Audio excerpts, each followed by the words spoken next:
Did you actually need more time? You were looking at the message on your screen. The answer was already clear in your mind, but your finger stayed still on the keyboard, and the room suddenly felt a little quieter than it did a minute ago. So you told yourself you'll come back to it later, just to think about it a little longer. The office was calm that afternoon. Soft lights coming through the window. Laptop fan humming quietly beside your coffee mug. Nothing dramatic was happening, and still something in your chest tightened just enough to slow you down. The sentence was simple: a price that needed to be stated, a boundary that needed to be clear. But instead of writing it directly, you softened the wording. You added 2 extra explanations. Not because you didn't know what to say, because saying it directly would shift the moment. And you could feel that shift even before it happens. Most people think hesitation comes from confusion, but that's rarely the real reason, especially for people who already know their work. The truth is usually quieter than that. You understand the decision, you understand the direction. What slows you down is the moment that follows the decision. The moment when the air changes in the room, when the other person pauses, when their reaction becomes uncertain. You can feel it even before it happens. A small tightening across your chest. Your jaw is setting just slightly. So you smooth the edge of the decision, just enough to make the moment easier. Maybe it shows up in pricing. You had already decided the number earlier that morning. You even wrote it down on a notepad beside your laptop. But when the client asks, you hear yourself say something slightly different.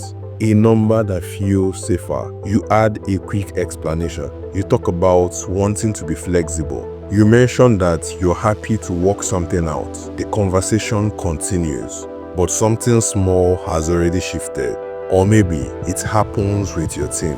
You noticed the issue 3 days ago, a missed responsibility that keeps repeating. You plan to address it directly.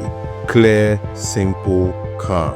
But when the meeting starts, you feel the moment approaching. You see everyone around the table. You hear the quiet shuffle of paper. And instead of addressing the problem directly, you ask a softer question.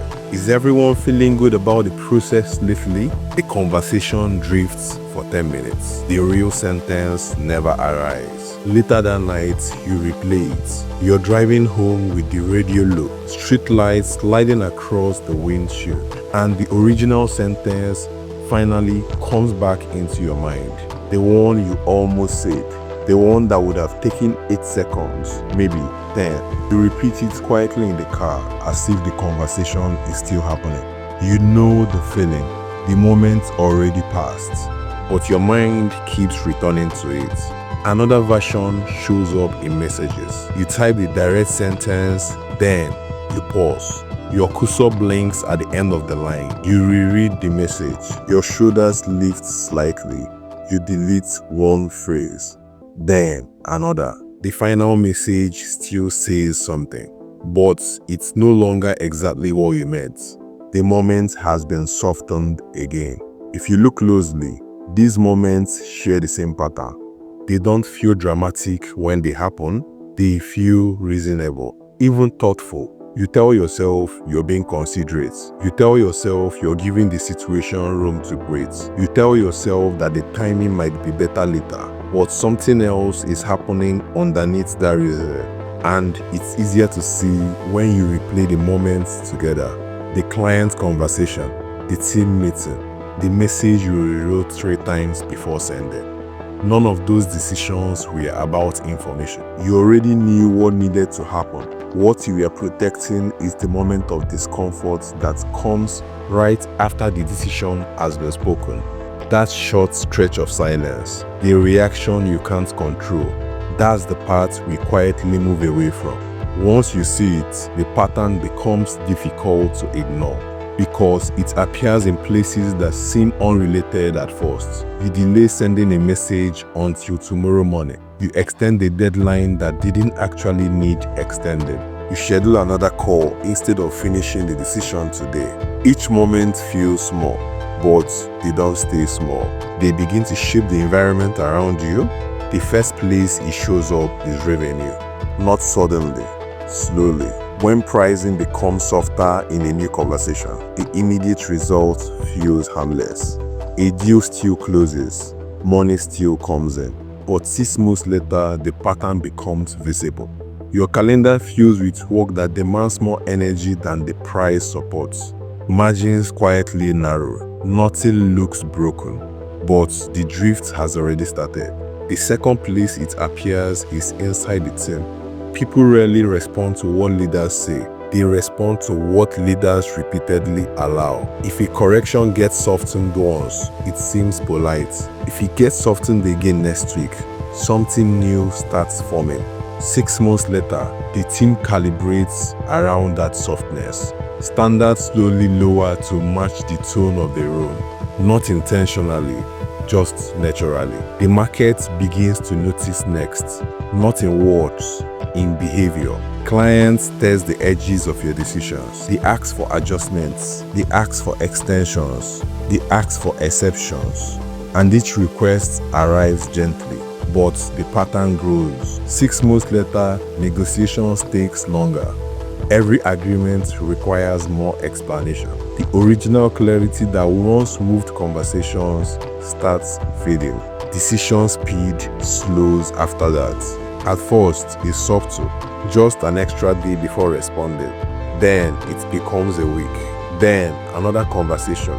Then another round of thinking. 6 months later, decisions that took minutes start stretching into days. Not because the decision became harder, because the moment around the decision became heavier. The final consequence is the quietest one, and most people never talk about it. Self-trust begins to thin, not dramatically, gradually. Every time you step around the clear sentence you already knew, something small registers inside you. Your mind notices, even if no one else does. 6 months later, you start questioning your instincts more often. You ask yourself if you're being too direct or not direct enough. That clarity that used to feel natural begins to feel negotiable. You are thinking of one of those moments right now. A conversation you softened, a message you delayed, a sentence you edited until it felt easier to send. The strange part is that none of those moments requires more intelligence. You already had the answer. They require something else entirely. The willingness to stay in the uncomfortable part of the moment long enough to let the decision stand. And that part rarely lasts very long. 10 seconds, maybe 15. But those seconds can feel longer when you're inside of them, because you can't predict how the other person will respond. You can't imagine the silence. So the mind looks for a quick exit, a softer phrase, a delayed response, another meeting. Not because you're avoiding responsibility, because comfort feels like the safer move in that exact moment. And most people never notice the trade they just made. Comfort now, clarity later. But clarity rarely returns on its own. It requires someone to bring it back into the room. That's the quiet shift that happens in leadership. At some point, you stop waiting for the moment to feel easier.